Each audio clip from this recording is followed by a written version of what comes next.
December 22, 1944. Bastogne, Belgium. 2:47 p.m. 5 degrees Fahrenheit. Dense fog crawls through the Ardennes forests like a hungry ghost, devouring visibility until only opaque white and deathly gray remain. The wind howls between the bare pines, carrying with it the smell of burnt wood, cordite, and something worse. Something every soldier learns to recognize but can never forget. It's the smell of death.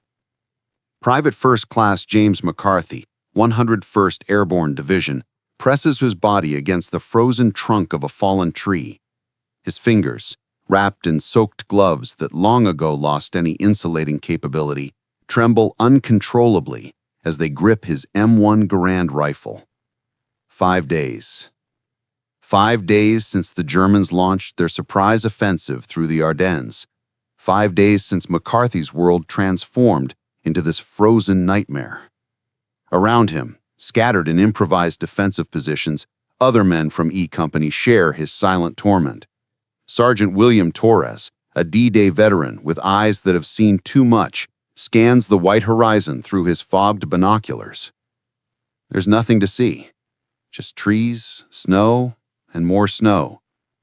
But everyone knows they're out there. The Germans, surrounding them, waiting. "Conserve ammunition," Torres mutters, his hoarse voice cutting through the tense silence. "When they come, every shot needs to count." McCarthy swallows hard. Every shot. He looks at his ammunition belt. 3 clips remaining. 3 8-round clips. 24 chances to survive what's coming. 24 bullets between him and eternity. The story of how McCarthy got here is the story of thousands of young Americans who never imagined they'd be fighting in a frozen Belgian forest at Christmas. 3 months ago, he was at a training camp in England, writing letters to his mother in Iowa, promising he'd be home by spring. 2 months ago, he was parachuting over Holland during Operation Market Garden. 1 month ago, he thought the war was nearly over, that the Germans were defeated, that Hitler's days were numbered. Nobody expected this. December 16, 1944. At 5:30 a.m., more than 200,000 German soldiers, 400 panzer tanks, and 1,000 artillery pieces exploded through Allied lines in a desperate and massive offensive that would become known as the Battle of the Bulge. The Fuhrer had bet everything on one last roll of the dice: cross the Ardennes, capture the vital port of Antwerp, and split the Allied forces in half. Bastogne, a small Belgian town of little more than 4,000 inhabitants, became the center of the universe. 7 roads converged on this strategic point like veins leading to the heart. Whoever controlled Bastogne controlled the flow of supplies, the movement of troops, the fate of the entire offensive. The Germans needed it, and the 101st Airborne Division, the Screaming Eagles, was determined to stop them. But determination doesn't warm frozen bodies. Determination doesn't fill empty stomachs, and determination certainly doesn't stop Mauser bullets or mortar shells. McCarthy closes his eyes for a moment, trying to remember warmth. The Iowa sun over cornfields. The smell of bread his mother baked on Sundays. His younger sister's laughter when he chased her around the yard. Memories from another world, from another life. "Contact!" Private Perkins' shout explodes through the fog, and McCarthy throws himself back behind the fallen tree, his heart hammering against his ribs. Through the mist, shapes begin to materialize, gray figures moving between the trees like malevolent apparitions. Wehrmacht, German infantry advancing in attack formation. "Wait for my order," Torres shouts, his voice steady despite the terror everyone shares. "Let them get close." McCarthy holds his breath. 165 feet. 130. He can see faces now, young like him, Germans who probably would also rather be home with their families, also freezing, also hungry, also terrified. But that doesn't matter now. Not here. Not when it's you or them. 100 feet. Fire! The world explodes in cacophonous violence. McCarthy's M1 kicks in his hands as he fires. Once, twice, 3 times. The German line disintegrates into chaos, men falling, screaming, seeking cover. But more keep coming. Always more. A German Model 24 grenade, the famous stick grenade, flies through the air and explodes just 30 feet from McCarthy, launching snow, dirt, and metal shrapnel in all directions. He feels something hot slash his cheek, but there's no time to check. Reload. Fire. Reload again. And then as suddenly as it began, it ends. The Germans retreat into the fog, leaving behind dark, motionless shapes against the white snow. Casualty count, Torres shouts. McCarthy looks around. Perkins is dead, half his skull destroyed by a sniper's bullet. Private Davidson is moaning, clutching his abdomen where blood gushes between his fingers. Corporal Jenkins is missing, probably taken by the Germans when they retreated. 6 men at this position when the attack began, 4 still alive. For how long? Torres crawls to McCarthy, his face a mask of exhaustion and determination. That was just a probe, he says quietly. They're testing our defenses. The real attack is still coming. McCarthy nods, wiping blood from his cheek. His last clip is in the weapon. 8 bullets. And when they run out, the fog swallows everything again, but now it seems more sinister, more laden with terrible promises. Somewhere out there, in the impenetrable cold of the Ardennes, the Germans are regrouping, planning, preparing for the next assault. The battle for Bastogne is only beginning, and for James McCarthy, the ultimate test of his courage, his humanity, everything he is still to come. December 23rd, 1944, Bastogne, Belgium. 6:15 a.m., minus 0.4 degrees Fahrenheit. The night brought no rest, only darkness and more cold. McCarthy hasn't been able to feel his feet for hours. He moves them constantly inside his soaked boots, afraid that if he stops, the blood will freeze and gangrene will come for him before the Germans have the chance. Around Bastogne's perimeter, the 101st Airborne is spread in an increasingly tight defensive circle. 18,000 men against more than 50,000 Germans. The odds were never favorable, but now they're becoming impossible.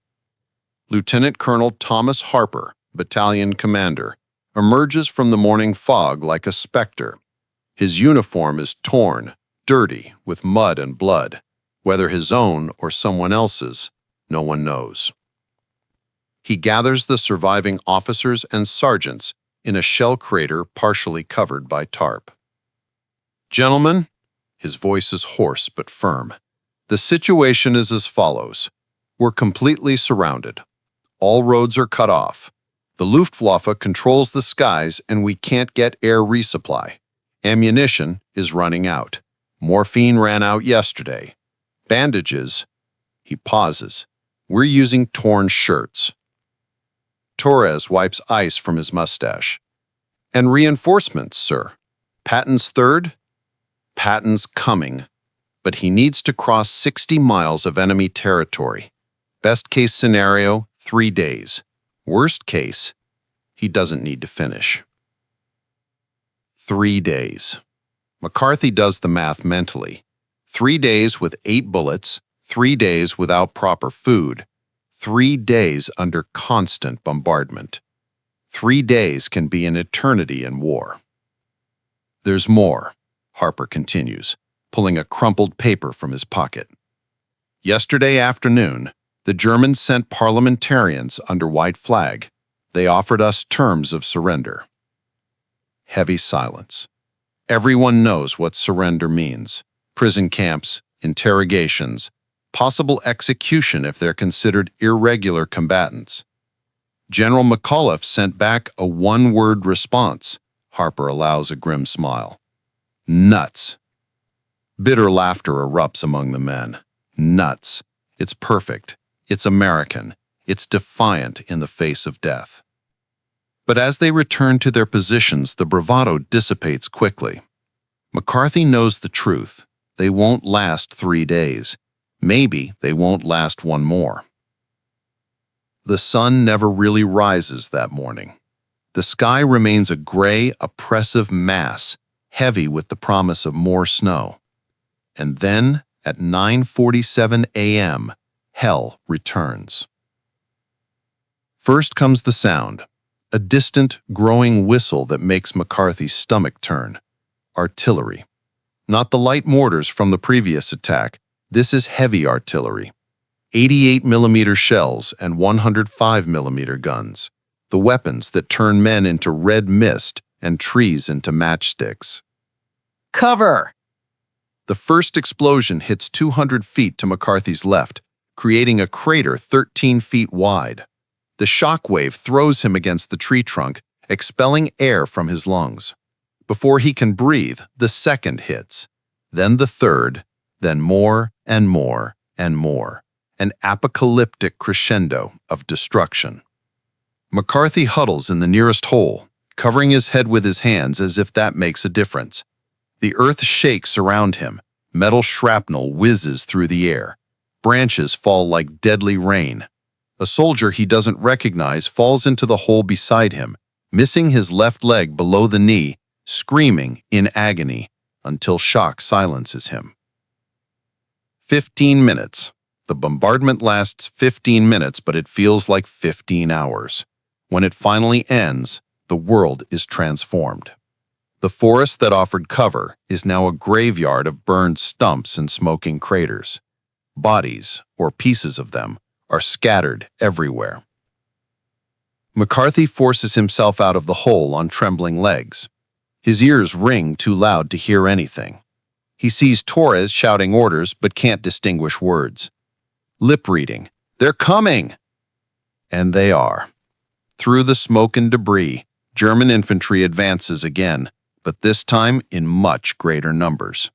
This isn't a probe, it's a full assault. Entire platoons of Wehrmacht emerge from the trees, MG-42s providing suppression fire, while stormtroop advance in formation.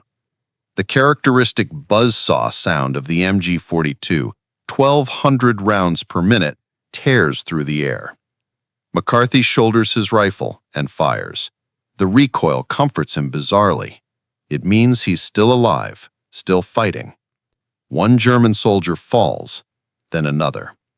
But for every one that falls, 3 take his place.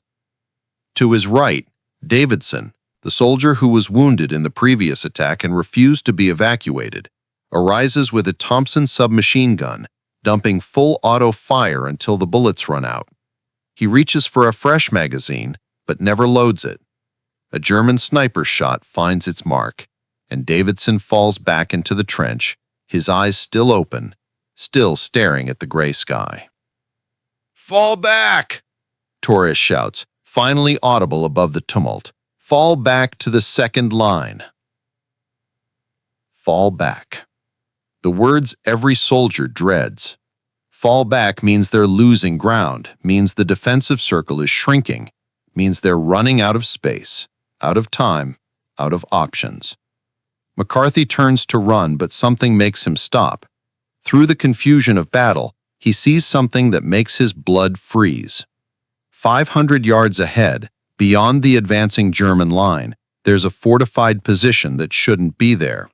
Machine gun nests, barbed wire, concrete bunkers partially hidden by fog.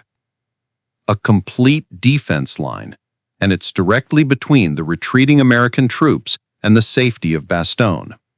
They're trapped. Torres sees it too. His face, already pale from cold, goes white as the snow around them. "Son of a bitch," he whispers. "They flanked us, built a blocking line during the night." The realization hits McCarthy like a punch to the gut. While they fought to hold the front perimeter, the Germans had sent engineering troops around their positions. Silently, in the darkness, under cover of the snowstorm, the Germans had dug, built, and fortified. Now E Company is caught between two enemy forces, infantry advancing from the front and the fortified line blocking retreat. It's a perfect trap. "How many men do we have?"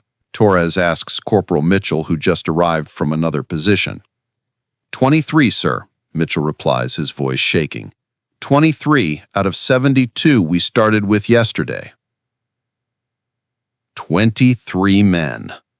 Against hundreds, with ammunition nearly exhausted. No escape route. McCarthy checks his ammunition once more. 6 bullets remaining. 6 bullets between him and the end of everything. "We need a plan," says Private First Class Robert Chen, a Chinese immigrant from San Francisco who speaks with a California drawl. "We can't just run straight at those machine gun nests." Torres bites his lip, thinking. His eyes sweep the terrain, searching for some advantage, some weakness in the German position. But there's none. The line was planned perfectly. Overlapping fields of fire, multiple layers of barbed wire, machine gun positions protected by concrete bunkers. "We need a miracle," someone mutters. And then McCarthy sees it. It's not much, just a small irregularity in the terrain, a natural depression running parallel to the German line, partially hidden by debris from trees felled during the bombardment. It's not much, but it's something. An approach line that might, maybe, allow 1 or 2 men to get close enough without being seen. "Sergeant," McCarthy speaks, his voice barely a whisper.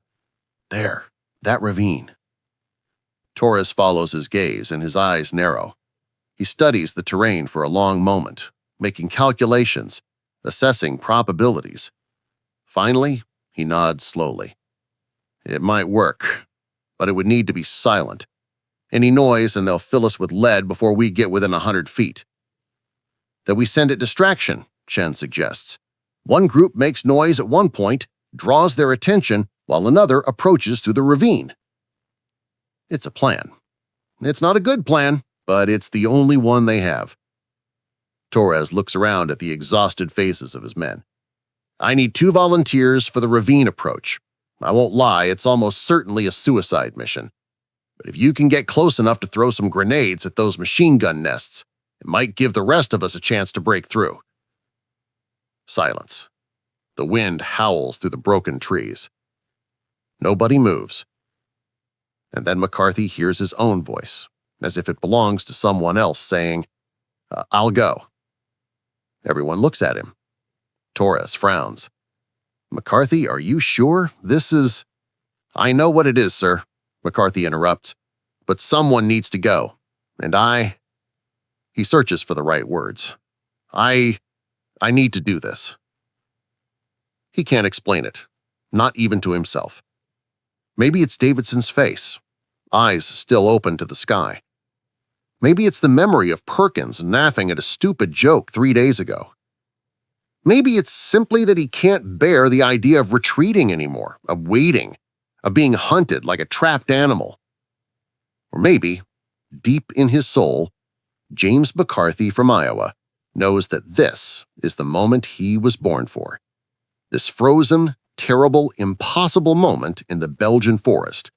This moment when everything he is will be tested.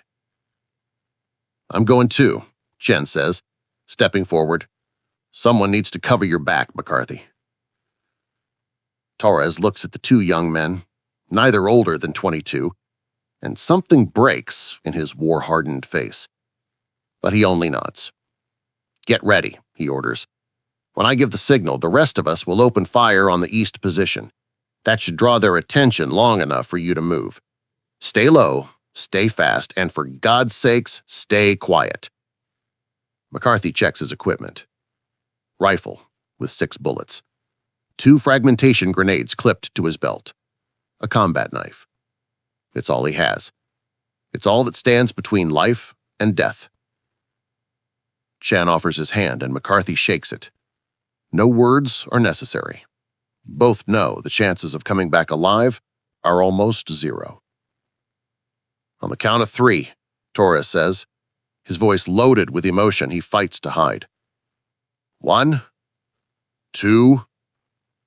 McCarthy takes a deep breath. The cold air burns his lungs. He thinks of his mother, his sister, his life in Iowa that seems to belong to another man in another world. 3. The world explodes in sound as the remaining 21 men open fire on the German line. Tracers cut through the air. Grenades explode. Shouts in English and German mix in the chaos. And McCarthy runs. December 23, 1944.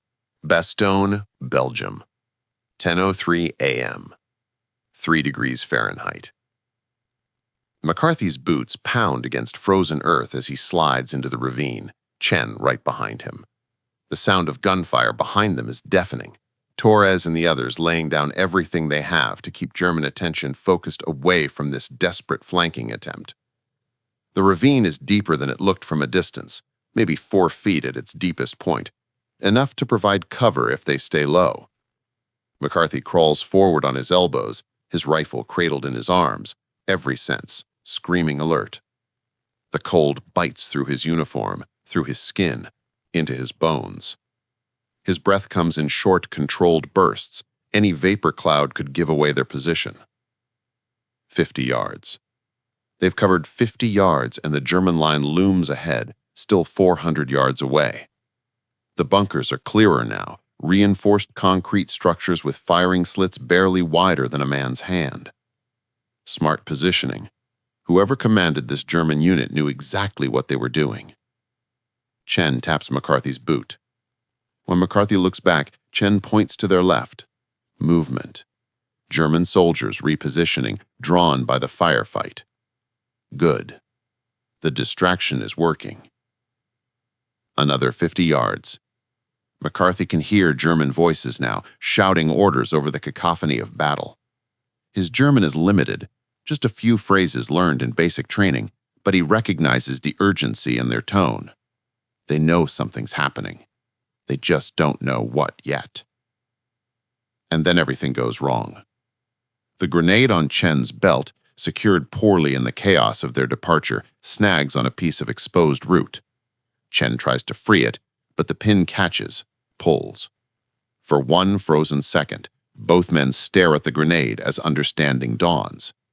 "Run!" Chen screams, shoving McCarthy forward. McCarthy scrambles up and out of the ravine, but Chen doesn't follow. Instead, Chen grabs the grenade, clutches it to his chest, and throws himself deeper into the ravine, away from McCarthy, away from the German line. The explosion is massive. Earth and debris fountain into the air. The shockwave knocks McCarthy flat. His ears ring so loudly that all other sound becomes muffled, distant, unreal. When he raises his head, the ravine where Chen was is now a crater. Of Chen himself, there is nothing. Nothing but smoke and disturbed earth and the terrible silence of a life extinguished in an instant. No time to grieve. No time to process. The explosion has given away their position, and now German soldiers are converging on the area, searching for survivors, searching for threats. McCarthy forces himself up and runs. Not back toward his lines. That way is cut off now, swarming with Germans alerted by the explosion. Not toward the German bunkers. That's suicide. Instead, he angles right, toward a cluster of destroyed farm buildings at the edge of the battlefield, praying they'll provide cover, praying the Germans won't think to search there immediately. He makes it 30 yards before the first shots crack past his head. Instinct takes over. McCarthy zigzags, keeps low, moves erratically. A bullet clips his pack, spinning him halfway round. Another buries itself in the frozen ground inches from his foot. The ruined barn appears ahead like salvation. McCarthy dives through a gap in the collapsed wall, rolling to absorb the impact, coming up with his rifle ready. His heart hammers so hard, he thinks the Germans must be able to hear it. Voices outside, German, getting closer. McCarthy presses himself against the inner wall, trying to control his breathing, trying to think. He is alone now, completely alone, cut off from his unit, surrounded by enemy forces, with 6 bullets, and 2 grenades. The logical thing to do would be to hide, to wait for nightfall, to try to slip back to American lines under cover of darkness. But logic doesn't account for the image burned into McCarthy's mind. Davidson's dead eyes staring at nothing. Perkins' destroyed skull. Chen sacrificing himself to save McCarthy's life. 23 men trapped, running out of time, depending on a miracle that won't come. Unless McCarthy makes it come. He inches to a gap in the barn wall and peers out. From this angle, he has a clear view of the German defensive line. 3 main bunkers, each housing at least 1 MG-42. Interconnecting trenches, allowing soldiers to move between positions under cover. Wire obstacles creating kill zones in front of each strong point. It's textbook defensive construction. But there's something else, something that makes McCarthy's breath catch. The central bunker, the largest and most heavily fortified, has a weakness. Not structural, but tactical. Its field of fire is oriented toward the expected American approach from the west. The right flank, facing the farm buildings where McCarthy now hides, is partially exposed. Not much, maybe 15 feet of unprotected concrete where the bunker curves to meet the trench line. 15 feet. Close enough for a well-thrown grenade to be devastating if it lands in the right spot. But getting close enough to throw it means crossing 200 yards of open ground, likely under fire from multiple positions. It means certain death. McCarthy laughs, a short, bitter sound that surprises him. Chen just died buying him a chance to survive, and here he is contemplating something that will almost certainly kill him. The universe has a sick sense of humor. But what's the alternative? Hide in this barn while Torres and the others are slaughtered? Run and abandon the men who have become his brothers? Live the rest of his life knowing he had a chance, however slim, to make a difference, and chose safety instead? No. That's not who James McCarthy is. That's not who James McCarthy's mother raised. That's not who America needs him to be in this moment. He checks his grenades.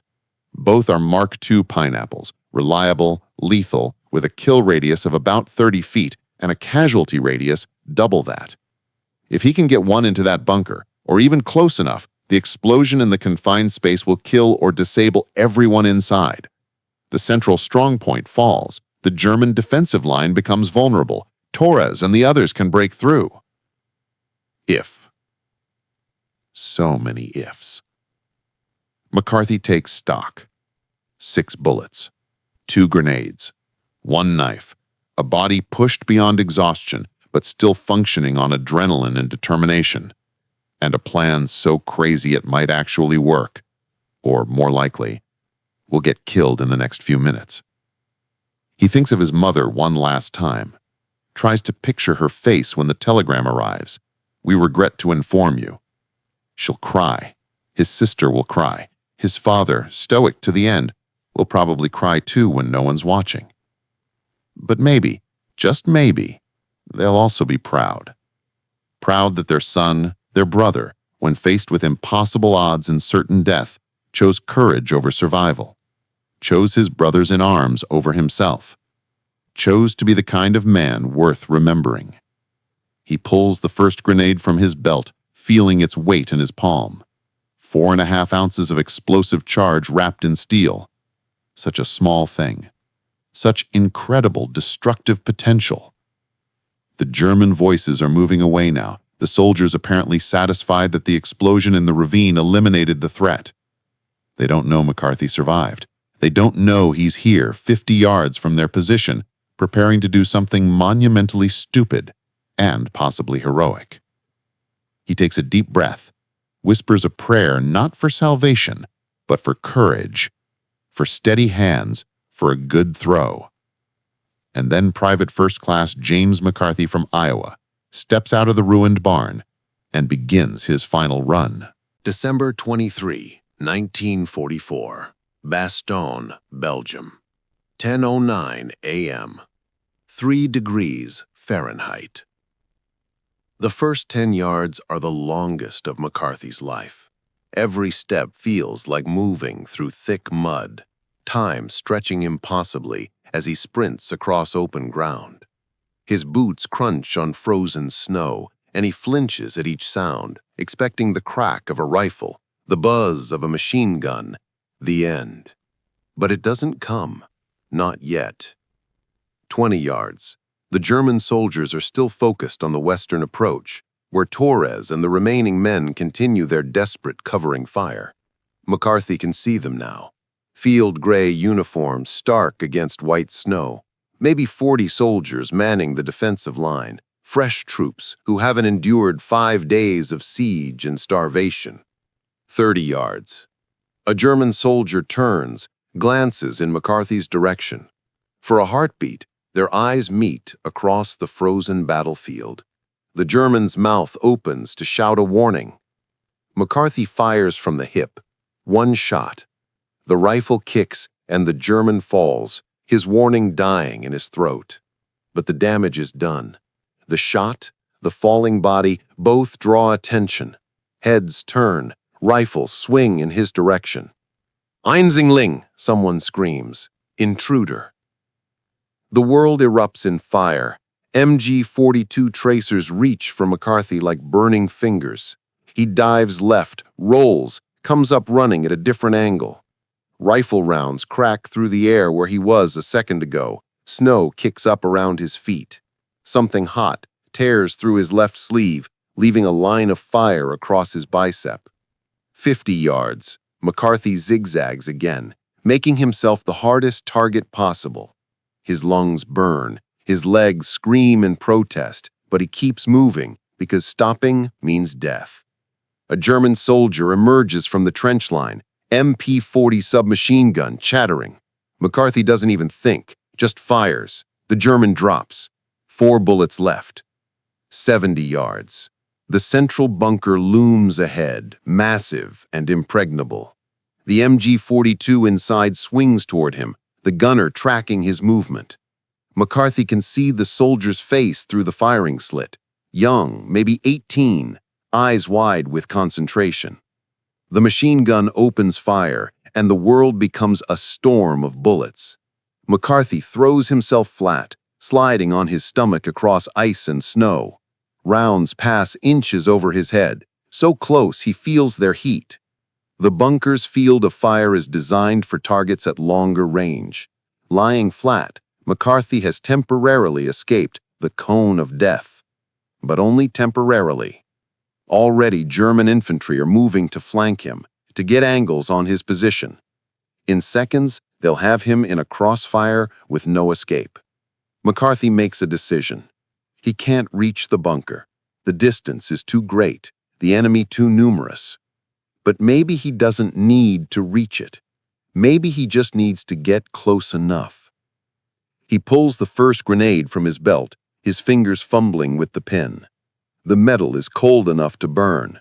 He yanks the pin free, feels the spoon release with that distinctive click every soldier knows. 4 seconds. That's all he has once the spoon flies. 4 seconds before the grenade detonates. McCarthy surges to his feet and runs straight at the bunker. Not zigzagging now, just a straight, desperate sprint. Every German gun swings toward him. The MG-42 roars, tracer rounds drawing lines of fire through the air. He feels something punch into his right thigh, a massive impact that staggers him but doesn't stop him. 3 seconds. Rifle rounds tear through his pack. Something clips his helmet, spinning it off his head. A submachine gun burst stitches across the ground at his feet. 2 seconds. The bunker fills his vision. He can see the concrete details, the camouflage netting, the firing slit with its murderous MG-42 barrel protruding. 30 yards away, too far for a good throw, but it's now or never. 1 second. McCarthy plants his feet, ignores the pain in his leg. Exhausted body can't generate the power he needs, but it's good enough. The grenade arcs through the air, tumbling end over end. German soldiers watch its trajectory, frozen in that instant of realization. 0. The grenade explodes 10 feet short of the bunker, but the shaped charge and confined space magnify the effect. Shrapnel tears through the firing slit. The concussion wave cracks concrete. Men scream inside. But the bunker still stands. Damaged, yes. Shocked, absolutely. But still functional. And now McCarthy has no grenades left. 3 bullets, a wounded leg, and 40 German soldiers who very much want him dead. He doesn't run. There's nowhere to run to. Instead, McCarthy drops to one knee, raises his rifle with hands that no longer shake. Past fear now, past exhaustion, in that strange calm that comes when death is certain and imminent, and fires his remaining 3 bullets with careful precision. First shot, a German soldier raising his rifle. The man falls. Second shot, an officer pointing, organizing a response. He falls too. Third shot, McCarthy aims at the bunker's damaged firing slit, hoping to buy just a few more seconds of delay. Click. Empty. The rifle is dead weight now. McCarthy drops it and draws his combat knife. If they want him, they'll have to come get him up close. 20 German soldiers advance, rifles ready. But they're cautious now, respectful. This lone American has killed 4 of their comrades, wounded more, and damaged their strongest position. They approach slowly, weapons trained, ready to fire at the first wrong move. McCarthy stands up, wobbling on his wounded leg, knife held low in a fighter's grip. Blood runs down his thigh, soaking his pant leg. His breath comes in ragged gasps, but he's still standing, still defiant. "Kommen Sie," he shouts in terrible German. "Come on." The Germans stop, 15 yards away. One of them, a veteran sergeant with an iron cross at his throat, says something to the others. They lower their rifles slightly, but don't holster them. The sergeant steps forward, empty hands spread. "English?" he asks. "American," McCarthy corrects, his voice rough. The sergeant nods. "You fight good, very brave. But now," he gestures at the encircling soldiers, "it's over. You surrender, yes? We have medic. Stop bleeding." McCarthy looks past the sergeant at the bunker. Smoke rises from the damaged firing slit. The MG-42 is silent. Men move inside, but slowly, dealing with casualties.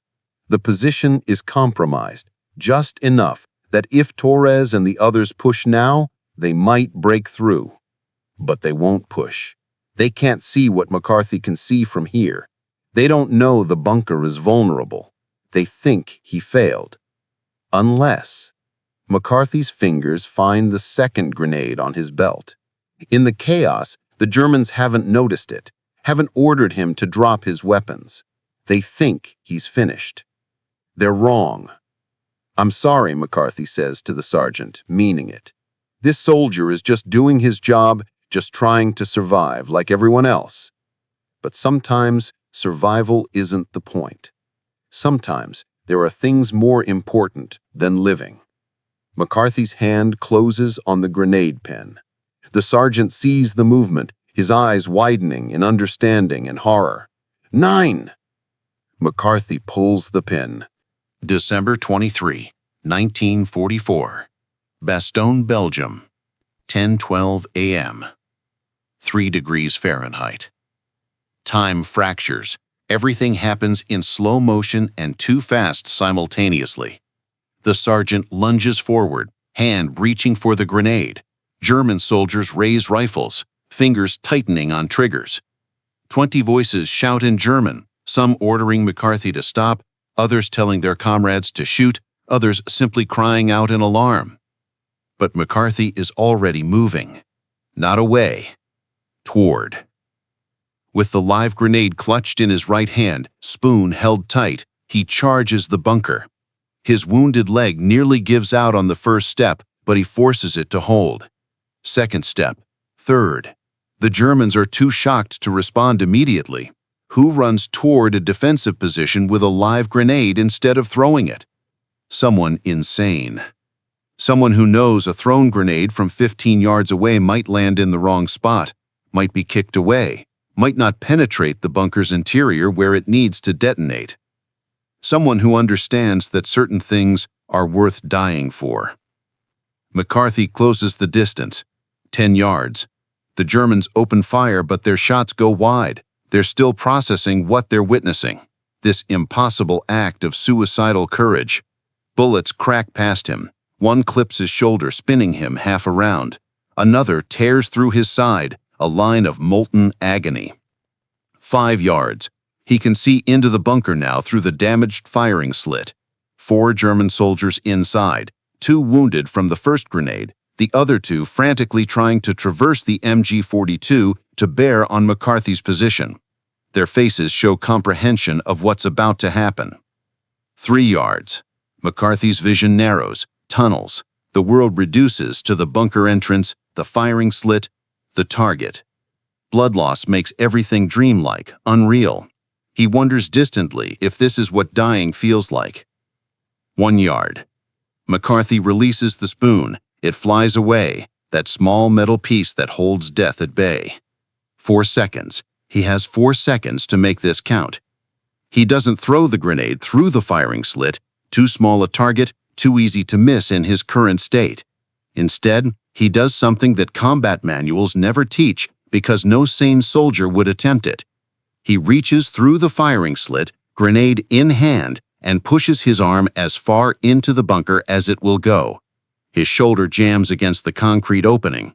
German hands grab at him, trying to pull him away, trying to reach the grenade. Someone inside is screaming. 3 seconds. A German soldier outside tackles McCarthy from behind, trying to drag him away from the bunker. McCarthy locks his legs, refuses to budge. His arm is trapped now, wedged in the firing slit by his own shoulder and the German pulling on him.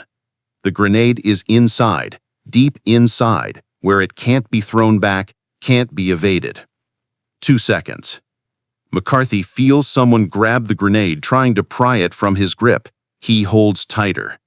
The soldier pulling from outside yanks harder, and McCarthy feels his shoulder dislocate with a pop and a scream of pain. But his arm stays in the bunker, stays locked, stays committed. 1 second.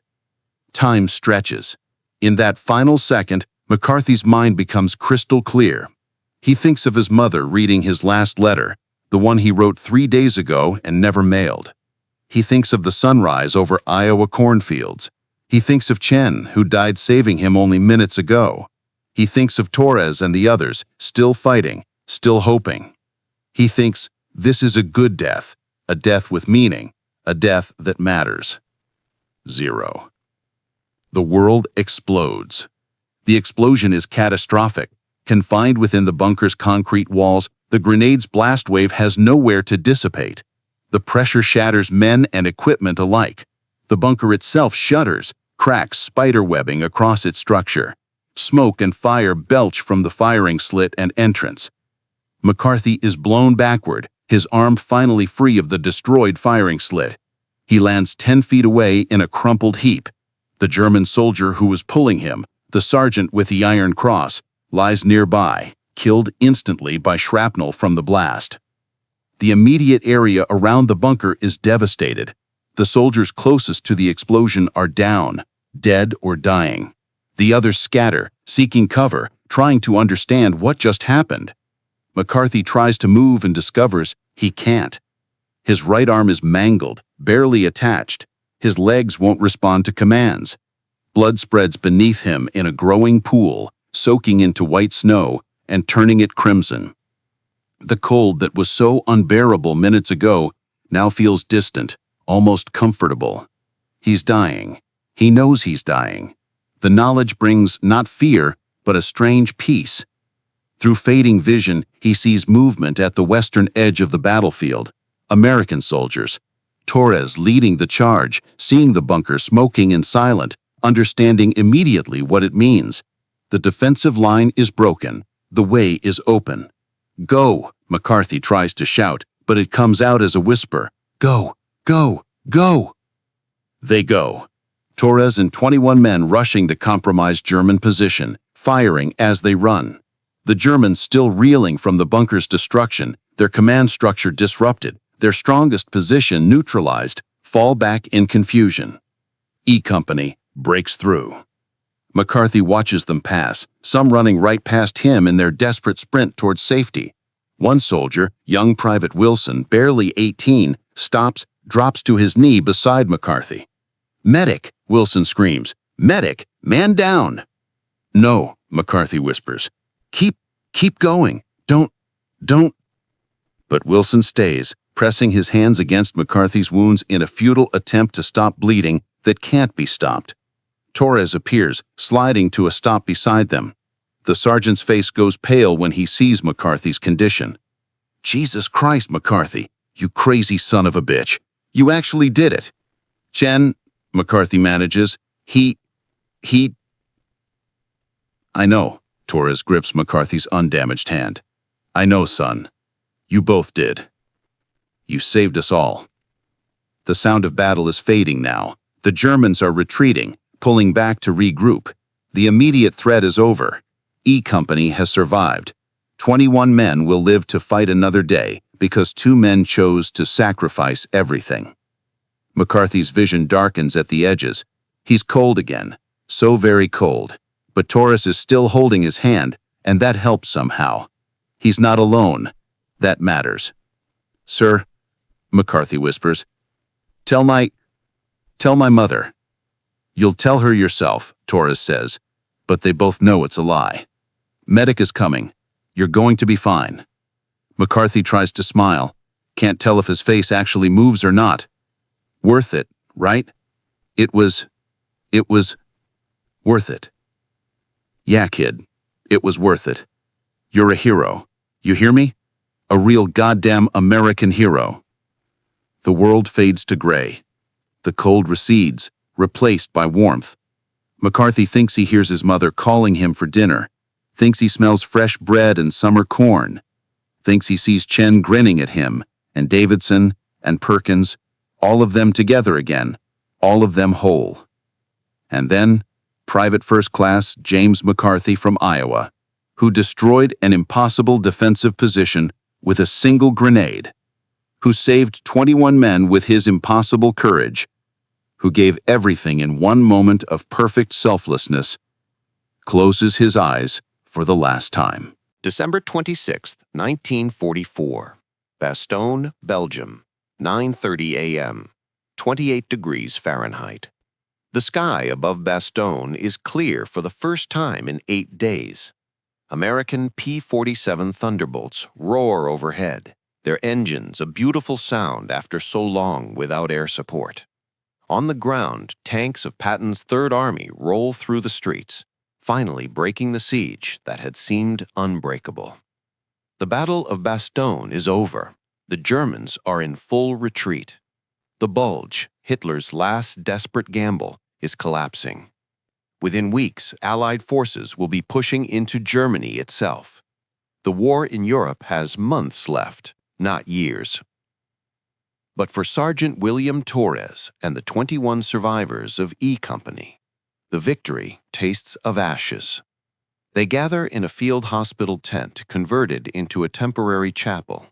Army Chaplain Captain Robert Hayes stands before them, worn Bible in hand. At his feet lie 2 bodies wrapped in canvas, all that remains of Private First Class James McCarthy and Private First Class Robert Chen. "We are here," Hayes begins, his voice steady despite the emotion in his eyes, "to honor 2 men who exemplified the very best of what it means to serve, who faced impossible odds and chose courage, who stared at certain death and did not flinch." Torres sits in the front row, cap in his lap, eyes fixed on McCarthy's shrouded body. He hasn't slept in 3 days, hasn't eaten much, can't stop seeing McCarthy's face in those final moments, not afraid, not regretful, peaceful, like he'd found exactly what he was looking for. The official report will note that on December 23, 1944, 2 American soldiers conducted an unauthorized assault on a fortified German defensive position.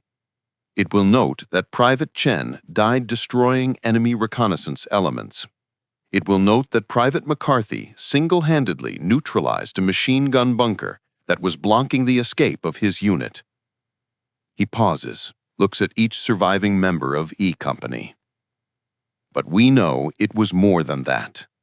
We know that James McCarthy and Robert Chen chose to give their lives so their brothers could live. There is no greater love than this. The service is brief. Hayes understands these men need action more than words. As it concludes, Torres approaches the chaplain. "I'm recommending both of them for the Medal of Honor," Torres says quietly. "What they did, what McCarthy did at the end, that's beyond the call of duty, way beyond." Hayes nods. "I'll add my endorsement to your report, but Sergeant, you should know." He hesitates. "The brass is calling it reckless and insubordinate. There's talk they might not approve it." Torres's jaw tightens.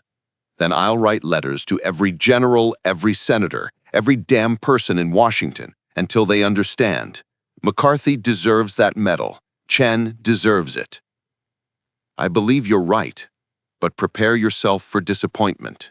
The military doesn't always recognize heroism that doesn't fit their playbook." Hayes is correct. In the months that follow, as the war grinds toward its conclusion, McCarthy's and Chen's recommendations are downgraded. Not Medal of Honor, but Silver Star. Still prestigious, still recognition of extraordinary valor, but not the highest honor. The official citation reads, "For gallantry in action against an armed enemy on December 23, 1944, near Bastogne, Belgium. Private First Class James McCarthy displayed exceptional courage and devotion to duty when, cut off from his unit and severely wounded, he single-handedly assaulted a fortified enemy position, destroying it and enabling his comrades to escape certain capture or death. His heroic actions exemplify the highest traditions of military service." 75 years later, December 23rd, 2019, Bastogne, Belgium. The town square is packed with people. Veterans, historians, Belgian civilians who remember or whose grandparents remember the siege. At the center stands a newly unveiled memorial. 2 bronze soldiers, one reaching into a bunker firing slit, the other throwing himself on a grenade. The inscription reads, "In memory of PFC James McCarthy and PFC Robert Chen, 101st Airborne Division, who gave their lives to save their brothers. December 23rd, 1944. Their courage broke the siege." Among the crowd stands an elderly man in a wheelchair, his army jacket displaying the screaming eagle patch. William Torres, now 94 years old, has traveled from his home in Texas for this moment. A reporter approaches him afterward. "Mr. Torres, you were there that day. You saw what happened. After all these years, what do you want people to know about those 2 men?" Torres is quiet for a long time. When he finally speaks, his voice carries the weight of 7 decades of survival guilt and gratitude. People think heroes are special, different from regular folks, stronger, braver, somehow made of sterner stuff. He shakes his head. "That's not what I saw." McCarthy was a farm kid from Iowa who got scared like everyone else. Chen was a Chinese immigrant who faced discrimination his whole life but still volunteered to serve. Torres looks at the memorial, at the bronze figures frozen forever in their moment of supreme courage. What made them heroes wasn't that they were special. It was that when the moment came, that one moment when everything hung in the balance, they chose duty over survival, chose their brothers over themselves. That's what heroism is, not the absence of fear, but the decision to act despite it. He pauses, wipes his eyes. We lost 52 men from E Company during the war. Every one of them mattered. Every one of them was someone's son, someone's brother. But McCarthy and Chen, what they did that day didn't just save 21 men, it saved everyone those 21 men went on to save, everyone those men's children became, everyone their grandchildren will be. Torres pulls out a worn photograph from his wallet. The image shows young men in military uniforms, smiling despite the war. McCarthy and Chen stand in the back row, arms around each other's shoulders. This was taken 3 days before Bastogne. Torres says softly, "Look at their faces. They had no idea what was coming. None of us did. But when it came, when death itself was staring them down, they didn't hesitate. That's the legacy. Not that they died, but how they chose to die, making it matter, making it count." The reporter asks one final question. Do you think they'd want to be remembered this way, with memorials and ceremonies? Torres laughs, a sound both sad and fond. Hell no. McCarthy would be embarrassed by all this attention. Chen would make some joke about how the statue made his nose look too big. They were just soldiers doing their jobs. That's how they'd see it. But, Torres continues, his voice strengthening, that's exactly why we remember them. Because they didn't think of themselves as heroes. They thought of themselves as soldiers with a duty. And when that duty demanded everything, they gave everything. No hesitation, no complaints, just courage. The crowd disperses as evening falls on Bastogne. The memorial stands silent, bronze figures forever locked in their moment of sacrifice. Snow begins to fall, this time gentle, peaceful, nothing like the blizzards of 1944. Somewhere in Iowa, McCarthy's great niece, a young woman who never met him but grew up hearing the stories, places flowers on his grave. In California, Chen's grandson, carrying forward the family name, teaches history at a high school, making sure his students know that American heroes come in all backgrounds, all colors, all origins. And in Bastogne, the town that was once a frozen hell, the lights come on in homes and cafes and shops.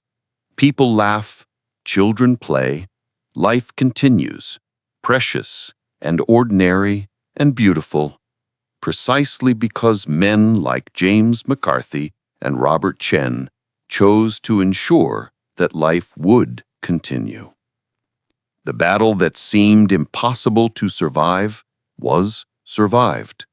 The siege that appeared unbreakable was broken. The defensive line that couldn't be defeated was defeated. By one grenade, by one moment, by one man who understood that some things, duty, honor, brotherhood, matter more than breathing one more day. That's the story of the American soldier who destroyed an entire defense line with the grenade. Not a tale of superhuman ability or divine intervention, just a young man from Iowa who, when his moment came, proved equal to it. And in the end, that's all heroism ever is, being equal to the moment, even when the moment demands everything.